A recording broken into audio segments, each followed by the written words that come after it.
So students, we have already completed chapter 1 also. Now we are going to study the exercise of chapter 1 so that you can come to know what type of questions can be asked and how to write those questions, right? So I am starting from the textbook exercise only. The first question which is given here, that is question number 1, that is, why is reproduction essential for organisms? See, basically we all know that all living organisms, they have limited lifespan,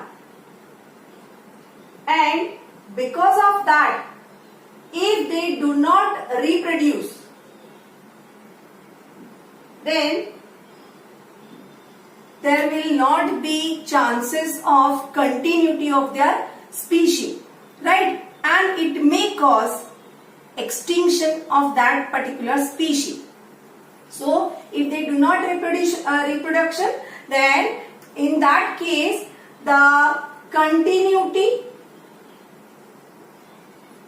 of that species will not be there, and it may cause extinction of that particular species. So because of continuation, reproduction is essential. Okay. Now, second question is, which is a better mode of reproduction, sexual or asexual, and why? During our first chapter conversation, we all studied that in asexual and sexual reproduction, obviously the sexual reproduction method is better method. Why? Because two different types of gametes come here, and those are causing variation in living organisms, which may become helpful to adapt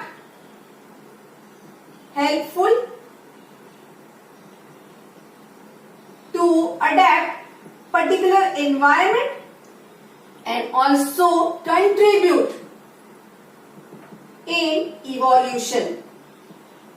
So because of that, we can always say sexual reproduction is better mode of reproduction.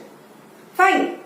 Now, third question is, why is the offspring formed by asexual reproduction referred to as clones? Right? So, question number 3. Why is the offspring formed by asexual reproduction referred to as clones? Right? Now, we all know that in asexual reproduction method, only single parent is there. Single parent is there, and because of that, whatever organism comes, new offspring comes, these offsprings are morphologically as well as genetically identical. Important word is identical to their parents as well as among themselves also, or to each other also, among themselves also. That's why we are referring the word clones for the offsprings or the progeny which we are getting after asexual reproduction method. Now, next question is question number 4. Offspring formed due to sexual reproduction have better chance of survival. Why? Right? So, question number 4. First part is saying that it is having better chance due to sexual reproduction. In sexual reproduction, obviously, two different gametes will be there. Same thing we are saying here also. And because of that, variation will be there. and if variation is there, chances to survive in adverse environment or maybe the unfavorable condition may increases. So up arrow मतलब increase हो सकता है. These are all probability because variation आया है तो और लड़ने के लिए better efforts दे सकते हैं.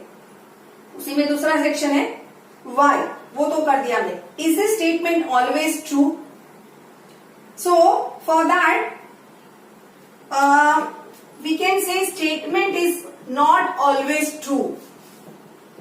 Is not always true. हमेशा सच नहीं हो सकता है. Why? The answers can be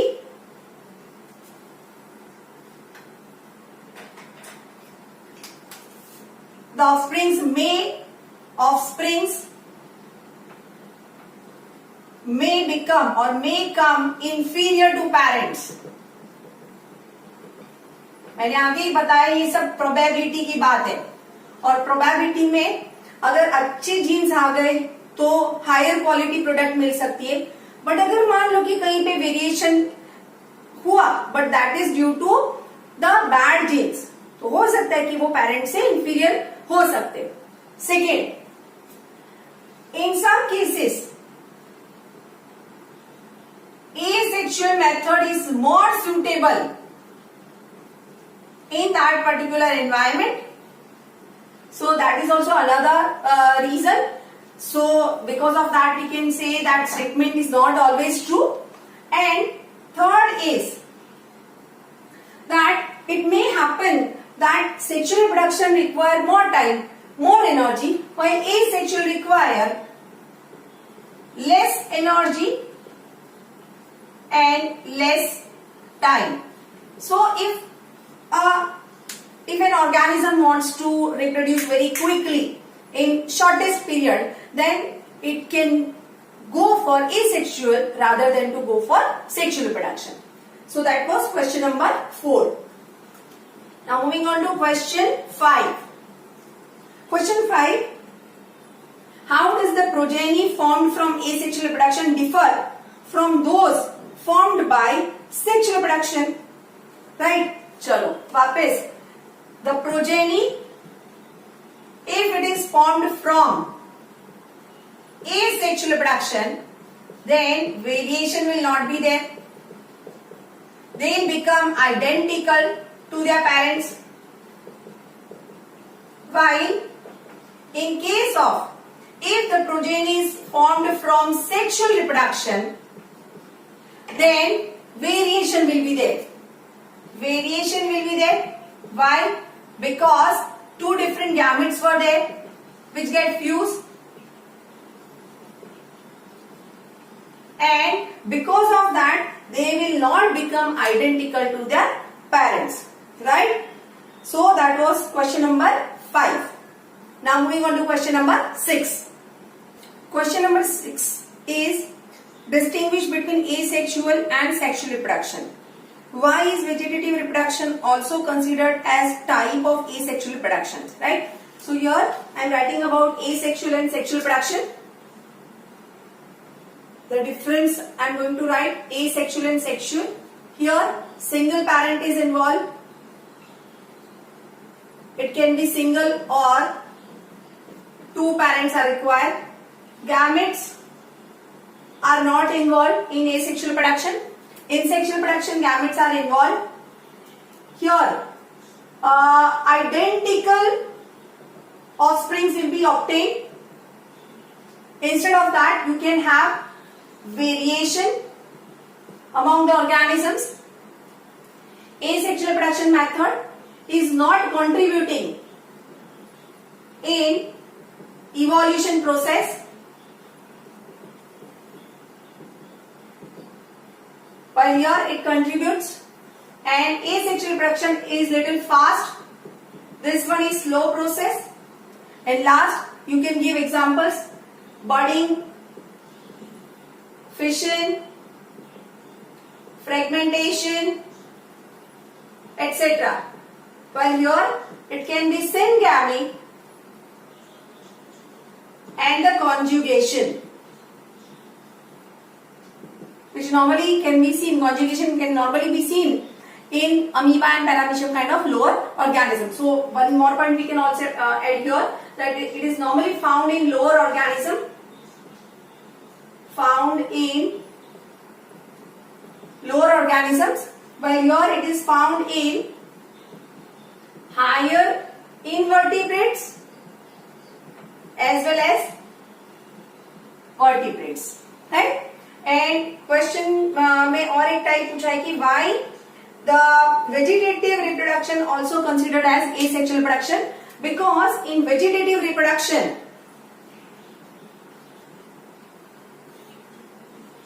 which normally occurs in plants, only the vegetative parts like, so vegetative parts like stem, root, a bird which can be axillary bird or maybe apical bird, those kind of parts are taking part in reproduction. So they take part in reproduction.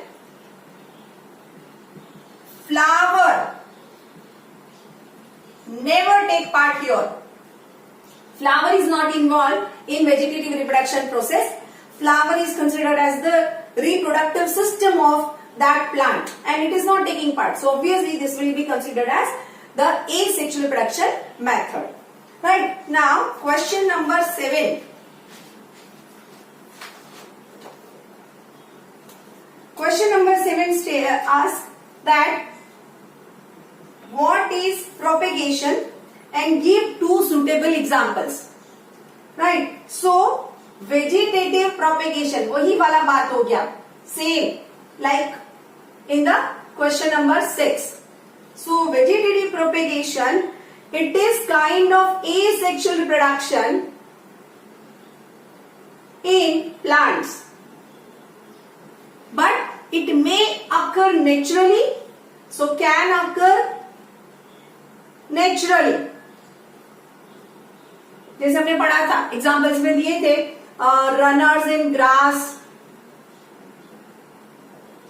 then tubers in potato, maybe bulb in onion and garlic. So these are all natural methods. It can also occur artificially. So occur naturally or maybe artificially. Artificially, you also have studied this in lower standards. Artificially it can be done with the help of grafting, right? Then by putting some piece of roots or stem, you can grow new plants also. So that is also artificially can be done, right? So question number 7 is over. Now question number 8. Define juvenile phase. A option में है, what is juvenile phase? Remember that juvenile phase is normally used for animals, right? So we can say period between birth to reproductive maturity. Reproductive maturity. That period is known as the juvenile phase. Second, B में पूछा हुआ है the reproductive phase. Reproductive phase means where organism reproduce sexually. So organism reproduce sexually. Okay. For normally in animals we can say male it lasts until its death, while for female it is for limited period from menarche to menopause, right? So it is for limited period. Okay. Sorry. C is senescent phase. Senescent phase means the phase of aging, right? So this is phase of aging, or you can say the phase after reproduction till death. That phase is considered as the senescent phase. Now question number, I guess 9, right? Higher organisms have resorted to sexual reproduction in spite of its complexity. Why? The answer is higher organisms also have been formed by fusion of gametes. That is nothing but the sexual reproduction.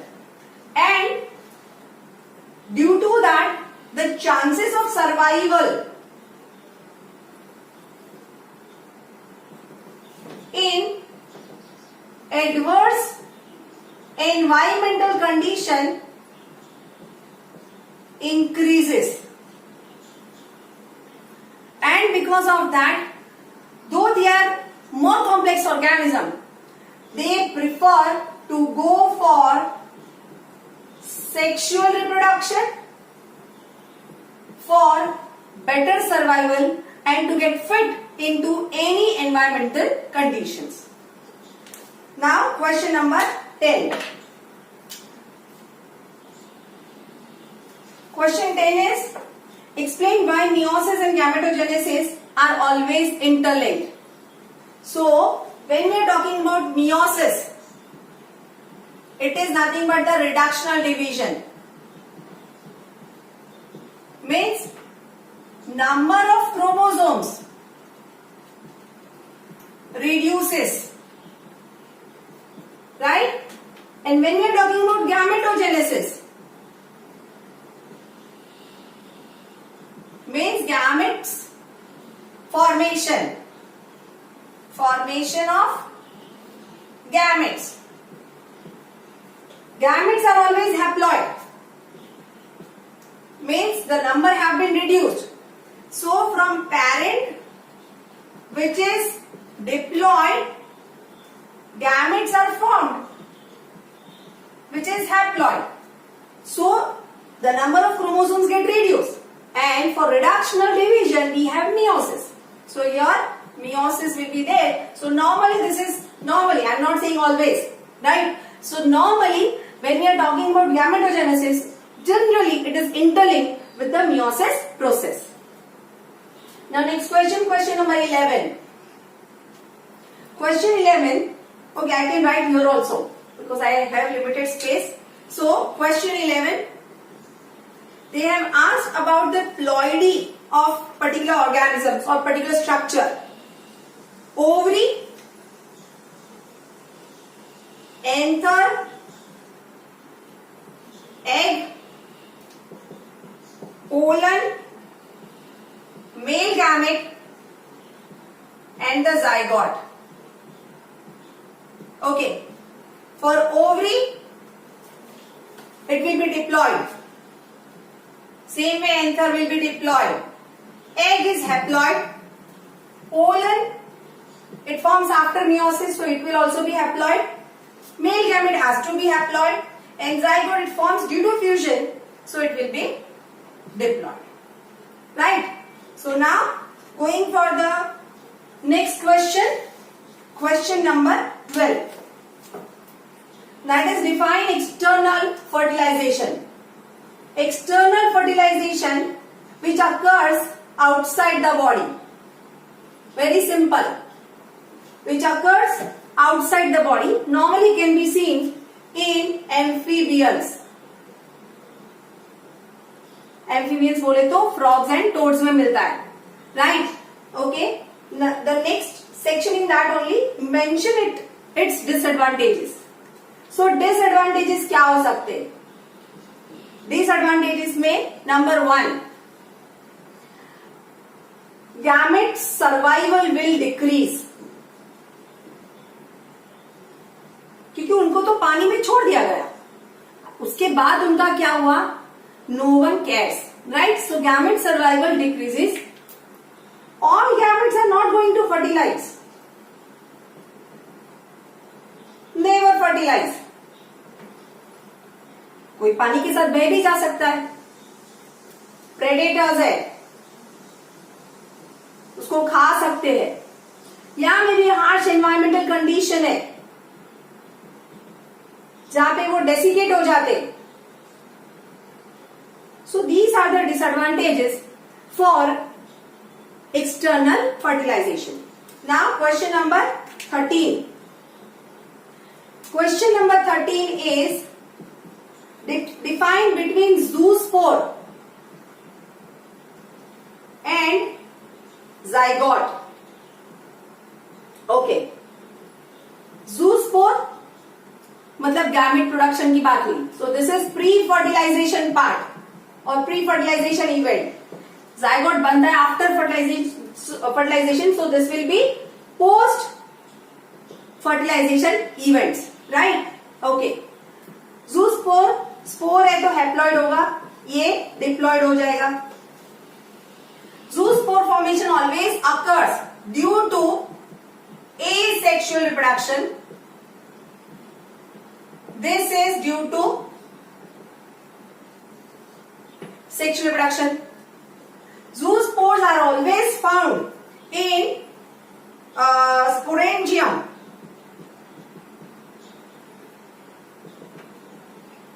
While zygote is found only in female reproductive part.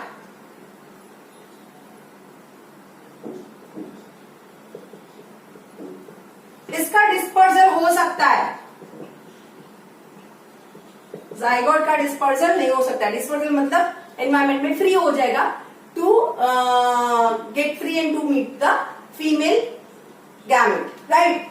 This is found normally in algae, fungi and protozoans में.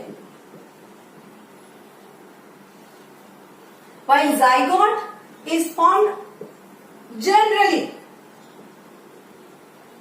in all higher organisms showing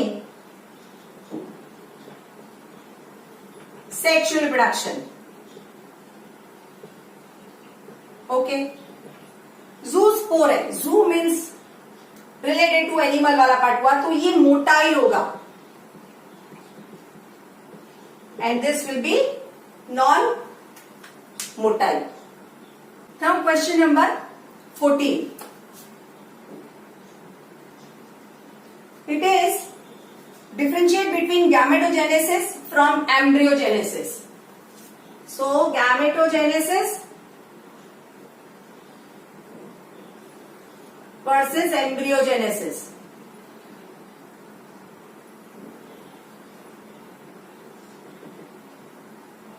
Now, first of all, gametogenesis means gamete formation process. So, gamete formation होता है यहाँ पे, and here embryo development or zygote development will be there. Zygote development will be there. ये होता है before fertilisation, ये होता है after fertilisation. So this is before fertilisation और प्री फर्टिलाइजेशन इवेंट में आता है, and this is after fertilisation और you can write post fertilisation event में आता है. ओके.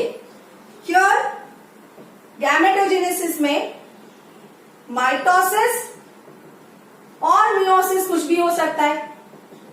वी ऑल नो कि अगर पेरेंट प्लांट बॉडी या पेरेंट ऑर्गेनिज्म इज हैप्लॉइड तो माइटोसिस होके गैमेट बनेंगे. इफ पेरेंट इज डिप्लॉइड तो मियोसिस होके गैमेट बनेंगे. But once zygote formation occurs, then only mitosis is possible. This occurs in male as well as in female body. क्योंकि male gamete भी बनाना है, female gamete भी बनाना है. Common दिया है हमको gametogenesis. This will occur only in female body, that too in female reproductive part. अगर यहाँ पे हम बोलेंगे so this in plants we can say for male we have antheridium and for female we are having archegonium. Same way for animals, for male it will be testis and for female it will be ovary. In embryogenesis, if we are talking about plants, it will occur in gametophyte. Which one? Female gametophyte. Right? While here in animals, it occurs in female reproductive system. So these are the differences between gametogenesis and embryogenesis. Now question number 15.